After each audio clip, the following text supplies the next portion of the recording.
Hello सांग मैंने welcome to my YouTube channel ILC blog. आज बनावा उइल आलू भजा।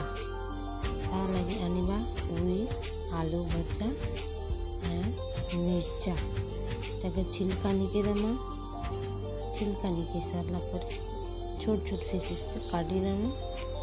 देखो काटी देनी ना मुई मिर्चा नहीं काटबार देली मिर्चा काटनी आलू काटी देनी मैं काट देनी। तारपर गोटे कढ़ाई तेल नेमा 2 चम्मच। तारपर सरसों टिके देमा।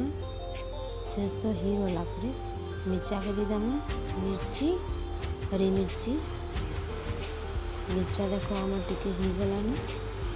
मिर्चा हला पर उइल और आलू जेन काटी थेनु ताहाके देमा भल से मिसे कर भाजी देमा। भल से सब आड़े सरसों मिर्चा लगी जाए भाजी सारा भल कर भाजी देना। भाजी सारा टिके ऐड करमी नमक आधा चम्मच। तापरे बटा मसला 2 चम्मच। मैं ज़्यादा करी बटा मसला खा यूज करसी। तापरे गुड़ पाउडर हल्दी पाउडर गुड़ सब हल्दी पाउडर जीरा पाउडर गुड़ पाउडर सब मिसी कर 2 चम्मच ऐड करमे। तापरे भल से घाटी देवे और आम आलू उइल भजा हो गला। बहुत टेस्टी लगसी बहुत स्वादिष्ट बहुत सुंदर लगसी बहुत बढ़िया लगसी।